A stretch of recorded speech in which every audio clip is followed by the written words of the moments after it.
دیکھیں حضرت ابراہیم کو خواب نظر آیا تھا کہ خواب میں تجھے اللہ کی راہ میں قربان کر رہا ہوں۔ اب میں تجھ سے یہ پوچھتا ہوں فانظر ماذا ترا، کہ تیرا اس بارے میں کیا خیال ہے کہ والد صاحب ابا آپ کو جو حکم اللہ نے دیا ہے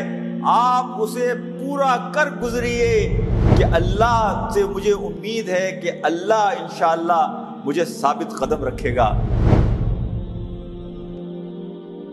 حضرت ابراہیم کی زندگی کا دوسرا پہلو جو میں آپ کے سامنے لانا چاہتا ہوں وہ یہ ہے کہ حضرت ابراہیم نے زندگی میں ہمیشہ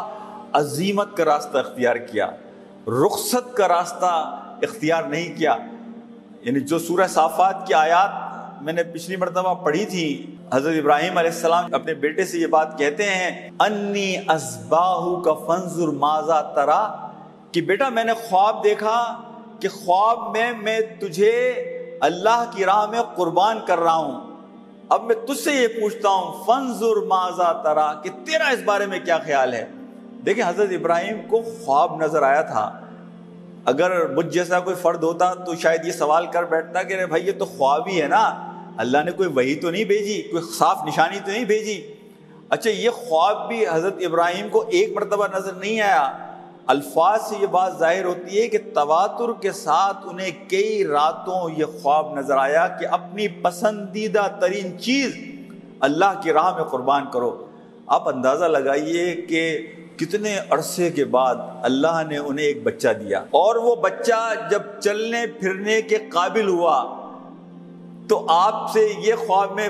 فرمائش کی جا رہی ہے کہ اس بچے کو قربان کر دو۔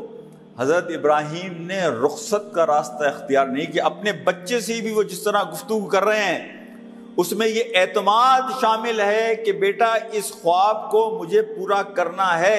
اللہ کی یہ خواہش ہے۔ اب آپ یہ دیکھیے کہ وہ بچہ کہ جس بچے کی تربیت حضرت ابراہیم کے زیر سایہ ہو، کہ جس کے بارے میں شاعر یہ بات کہتا ہے یہ فیضان نظر تھا یا کہ مکتب کی کرامت تھی، سکھائے کس نے اسماعیل کو آداب فرزندی، کہ ابراہیم علیہ السلام کی صحبت میں حضرت ہاجرہ علیہ السلام ہوں یا حضرت اسماعیل علیہ السلام ہوں۔ حضرت ہاجرہ علیہ السلام بھی کوئی بہت عرصہ نہیں ہوا تھا مسلمان ہوئے،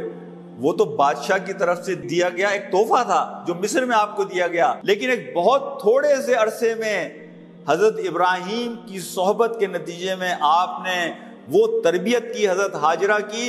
کہ جس کے نتیجے میں تربیت ہوئی حضرت اسماعیل علیہ السلام کی، کہ جس کے نتیجے میں آپ دیکھتے ہیں کہ حضرت اسماعیل اپنے باپ سے کیا کہتے ہیں قال یا ابت افعل ما تؤمر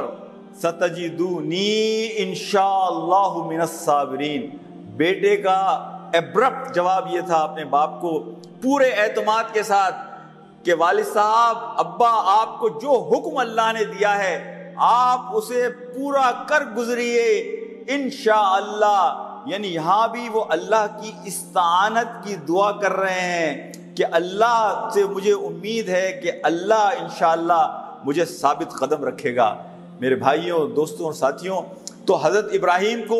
آگ میں پھینکے جانے کا معاملہ ہو، حضرت جبرائیل علیہ السلام آپ سے کہتے ہیں کہ اگر آپ کو کوئی مدد چاہیے ہو تو میں حاضر ہوں، لیکن حضرت ابراہیم کیا کہتے ہیں حضرت جبرائیل کو کہ جس نے مجھے اس حال میں ڈالا ہے اسے معلوم ہے کہ میرا کیا حال ہے۔ یعنی حضرت جبرائیل سے مدد لینے سے آپ نے انکار کر دیا۔ یہ عزیمت کا راستہ ہر آزمائش کے موقع پر جب آپ کو حکم ہوا کہ اپنی بیوی اور بچے کو ریگستان میں جہاں زندگی کا کوئی آثار موجود نہیں ہے، آپ اپنی بیوی اور بچے کو مکہ کے اس ریگستان میں چھوڑنے کے لیے تیار ہو جاتے ہیں۔ تو حضرت ابراہیم کی زندگی حقیقت میں دیکھیں ایک ہوتا ہے تقوی اور ایک ہوتا ہے فتویٰ۔ امام ابو حنیفہ سے کسی نے ایک مرتبہ یہ بات پوچھی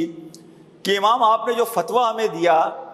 آپ کا عمل اس فتوے کے مقابلے میں مختلف ہے۔ تو امام ابو حنیفہ نے بڑی خوبصورت بات کہی تھی، انہوں نے کہا ایک ہوتا ہے فتویٰ اور ایک ہوتا ہے تقویٰ۔ جو اللہ والے بندے ہوتے ہیں وہ فتووں پہ بھروسہ نہیں کرتے بلکہ وہ عزیمت کا راستہ اختیار کرتے ہیں۔ فتویٰ انسان کو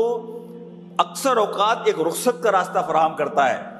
کہ یہ بھی ایک راستہ ہے، اور ہم جیسے کمزور مسلمانوں کے لیے شاید وہ فتوے کا راستہ ہی بہتر ہوتا ہے۔ لیکن اللہ کے برگزیدہ بندے، اللہ کے بڑے بندے، اللہ والے بندے جو ہر حال میں اپنے آپ کو اللہ کی نظروں میں بڑا رکھنا چاہتے ہیں، وہ عاجز بندے ہمیشہ فتویٰ نہیں عظمت کا راستہ اختیار کرتے ہیں۔